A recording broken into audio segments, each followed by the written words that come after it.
What a week. What a week this has been for us in Texas. I don't put much faith in meteorologists. So when I heard that the weather was going to be extremely cold, it was going to go down to 3 degrees, there was going to be snow, it's going on all week, I said, oh, come on, this is ridiculous. I was checking the weather every day, waiting to see that suddenly it would be up to 35 degrees. But it actually happened. And the fact that this happened the week leading up to Purim, the week culminating with the Shabbos Parsha Zohar, which is the Shabbos right before Purim, is just perfect. There are so many lessons for us to learn over here. And I'm really excited to share this with you. And I'm really excited for a lot of what we experienced. It was a difficult week. Many people lost power. People had pipes that burst. They lost water. They're going to have to do renovations in their home. Things have not been easy. Thankfully, at least in our community or in the Jewish community, everybody's healthy and well.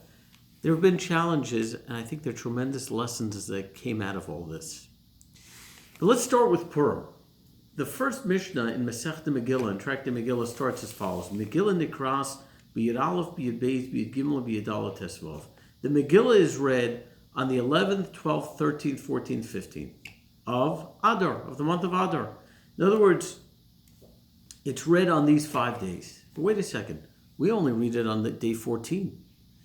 But the answer is, the Gemara explains that people in small towns that only came into large cities on Mondays and Thursdays had the ability to read the Megillah starting on day 11 of Adar. We celebrate on 14. They were able to read it on day 11, 12, 13, depending on how the calendar fell out that year. People in Yerushalayim and Jerusalem and walled cities observe Purim and read the Megillah on day 15. Certain types of walled cities. We read it on day 14. The early commentators, the Ramban amongst others, just asked that this is very strange. We don't find that when it comes to eating matzah on Pesach, some people eat matzah on this day, some eat it on that day, some people sit in the sukkah this day, so others sit in sukkah a different day. Hanukkah candles, we all like the same time. Why suddenly when it comes to the Megillah are we reading the Megillah, this group at this day, this group at a different day? What's the concept? Many answers are given, but the answer that I want to focus on that I think is so relevant to us in our lives, and especially in light of this current events, is from the Chidushei HaRim, the first grand rabbi of the Hasidic group of Ger. The Ger Rebbe, as he's known, explains as follows. He says there's a concept called Klal Pratu Klal. Klal Pratu Klal means a klal is a general rule, then prat is a detail. In other words, you might have a general rule about certain concepts, and then you have a prat. You have a specific detail that fits into the generality, but it's its own point. It's something unique. And then klal, and then you have another principle that unifies everything back again. He says, and that's true we find in Jewish law, we derive certain principles from klal, pratu, klal. The Ger Rebbe says that when it comes to the Jewish nation, we are a nation of klal, pratu, klal. At our core, we're one. The entire Jewish nation is one neshama. We're one soul. We're bound together. We're one. But then we have a prat, a detail. Each one of us is our own detail. Each one of us is our own point. And each one of us has our own mission. We say on Rosh Hashanah, Ma'aseh Ish Upkudaso. The judgment of Rosh Hashanah is on the actions of man and his appointment, his role. Each of us has our role that we play in this phenomenal, magnificent orchestra called Klal Yisrael, the Jewish nation. Each of us has our own role, our own instrument to play, our own part of the music. And in order for the magnificent orchestra to function properly and to make that tremendous symphony, we need to play our part in that orchestra. We need to play our unique role. If I try to follow somebody else's role, there are too many violins, that's not going to work. If I find my own unique role, that's the correct role, that's really who I am, then everything's smooth sailing. but it's a klal, but it fits into the backdrop of the Jewish nation. In other words, I can't stand there in the opera hall, in the music hall, wanting to perform music that's completely different than everybody else there. Everybody's playing Beethoven's Ninth and I'm playing Tchaikovsky. I'm unique. It's my own unique role. No, that doesn't work. I have to play my role within the context of the orchestra, within the context of Klal Yisrael, within the context of the Jewish nation. The Mishnah says, Im eina ni li mili. The Mishnah says in Pirkei Avos, in Ethics of the Fathers, if I'm not for me, then who's for me?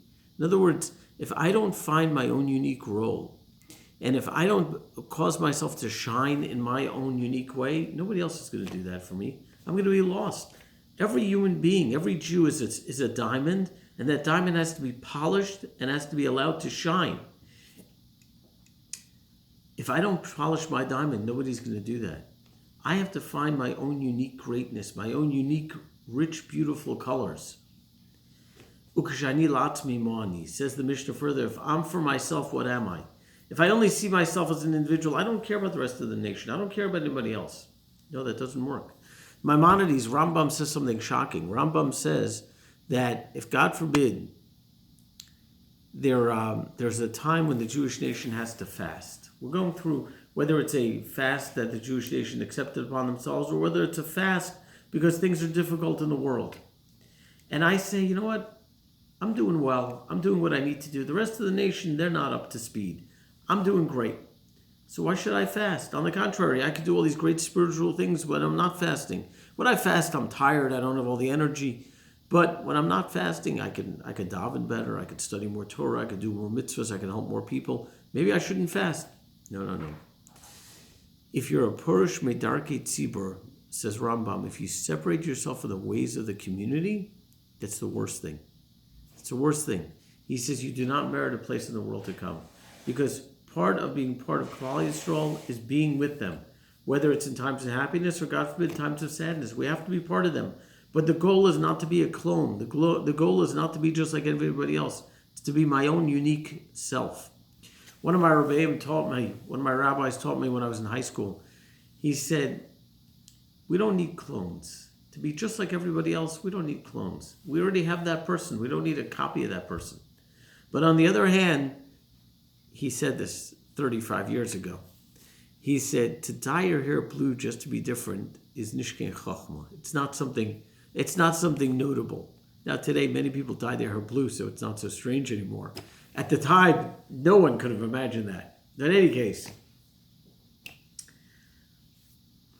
just to be different for the sake of being different is nothing notable. That's not greatness. Greatness is I have a unique strength. I need to bring it out, but I understand that there's a rubric. There's a framework that I operate within, and I'm bringing out that greatness within that framework. If I'm to myself, I'm nothing. What does Haman tell Ahasuerus? She says, Yeshna am echad mefozer or meforad. There's one nation that's dispersed and that are disunified. They're not connected to each other. Something terrible. The worst thing he could say about us, we're not connected to each other. So what's the response? You find Esther tells Mordechai, Lech knosis kol Yehudim. Go gather in all the Jews. Gather them in. Constantly, nikalu ayudim, they gather together. They're not individuals. They're unique, but in the context of a nation. So what's the response? What's the lesson we learn from Purim? Purim is that on the one hand, we clearly are not just clones. We're unique. But we're not unique in a way that we're disconnected. We're all connected. And therefore, how's this expressed? The men of great assembly, or the rabbis at the time, Anshe Knesses Hagadola. Knesses means a gathering. The men of the great gathering. Because they're the men who understand what the Jewish nation is supposed to look like. They're great, but they're a gathering. They're not separate. They're together, each in a unique way. What's their enactment? How do we celebrate Purim? We have 5 different days of reading the Megillah. Different groups read, different people read at different times. Today, okay, it doesn't necessarily apply, so we read all on day 14 or 15. But the enactment of the mitzvah is such where we have our unique pathways, but it's all under the heading of Purim. It all fits together. I saw this week. You know, at Data Plano, and it goes beyond Data Plano, but I'll just focus on Data Plano because that's our microcosm, that's our world. We have many different people with many different backgrounds. We have some people more religious, some less observant, some very knowledgeable, some novices to Torah study. But what was fascinating to see this week is people finding ways to do chesed and to help others in their own unique way. We have a woman in our community, Shelly Siplitsky, Shelly Basialana, who's unfortunately in the hospital. She should have a speedy recovery. And her husband has been in the hospital with her for a week now. And their son, who lives in New Jersey, contacted me and said, my dad's been in the hospital taking care of my mom for a few days. He doesn't have a change of clothing. He doesn't have any food. What can we do for him? I said, wait. Let's take care of this. As I'm posting on the group WhatsApp asking who could help, a wonderful holy Jew in our community who lives to do chesed, who loves doing chesed. He's somebody who, for whatever reason, we might not see at services that often, but he's a true person of chesed. Out of the blue, he called me. He said, hey, it's snowing. The weather's bad. What can I do to help? I said, can you go to Ruvain's house and pick up some clothing for him that his daughter will have ready? Can you then go to a restaurant, pick up some food, and then can you then do what in the snow would probably be more than an hour drive to the hospital? He said, sure, done, no problem. Calls me later in the day. I got the clothing, I got the food, I dropped off at Ruvain. We sat and spoke for a while. The chesed. A woman in the community was not able to stay in her house because her pipe burst. She's all alone with 4 dogs. She told me, she said, I need to leave my house, but there's one dog. I can't find a place for this dog. This dog needs a family that would be comfortable taking the dog in, but the dog's not comfortable with other dogs. Who's comfortable taking in a dog? Typically only people that have other dogs. So how do you work this out? Somebody called me out of the blue and said, I heard that she's looking for a place to house her dogs. I want to take care of that. I'm gonna make arrangements. I'm gonna take care of this. So beautiful. Somebody who's not in the greatest of health called me and said, Rabbi, I'm out on the road. I want to help. Tell me who needs help with things. Kosher Palette sent food over. We had a bunch of volunteers.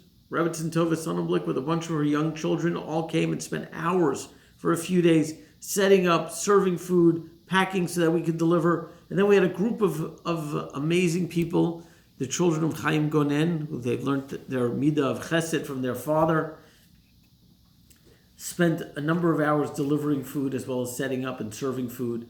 Other people volunteered. It's amazing how it all comes together. But it's not just chesed. We have other people in the community that are very learned in Torah. And it's their opportunity constantly on a continual basis to share their Torah with others. A community is where everybody has the ability to shine in their own unique way.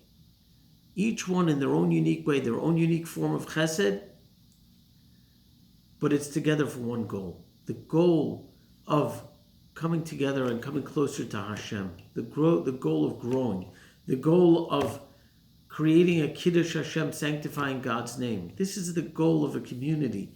And it's so beautiful to see how it all comes together. We took what was a difficult week, what was a challenging week, and we shined.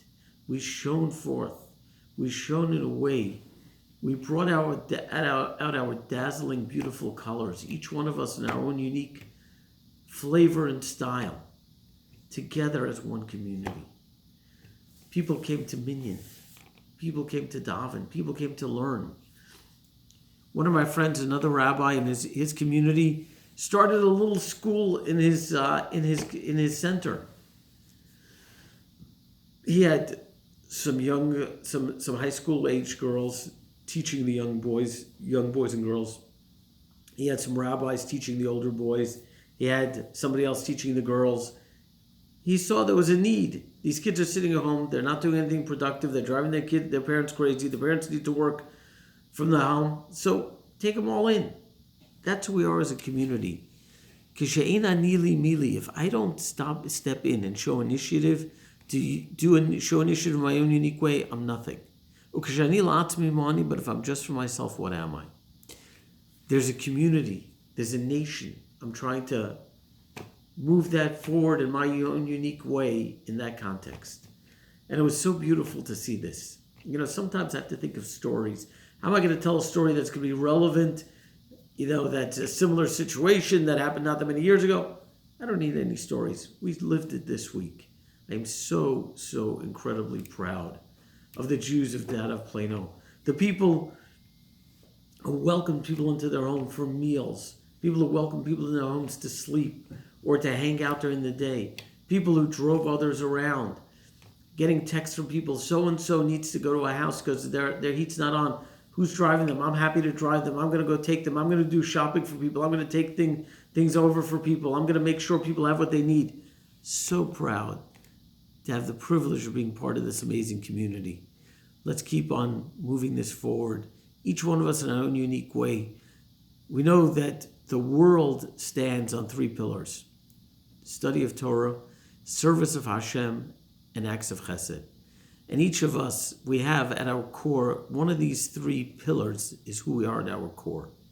Identify who you are at your core and make sure that you're living that quality in your own unique way, but not as an individual, in the context of Klal Yisrael, in the context of the Jewish nation. That's what Purim's all about. Purim is you shine uniquely, but you're part of Klal Yisrael, you're gathered together. And that's why if you look at the mitzvahs of Purim, we're giving gifts of food to our friends. We're giving gifts to the poor. We're coming together to read the Megillah. There's a mitzvah specifically to read the Megillah in as large a group as possible, which obviously for COVID reasons we're going to limit this year. We have a festive meal. We invite our friends together. It's all about coming together. But yet we each dress up in our own unique way. We have our own unique costume, which really is a revelation of who we really are. Let's have an exhilarating, wonderful Purim, a happy, healthy Purim, a Purim of growing and shining in your unique way within the context of Klal Yisrael. Have a wonderful Shabbos.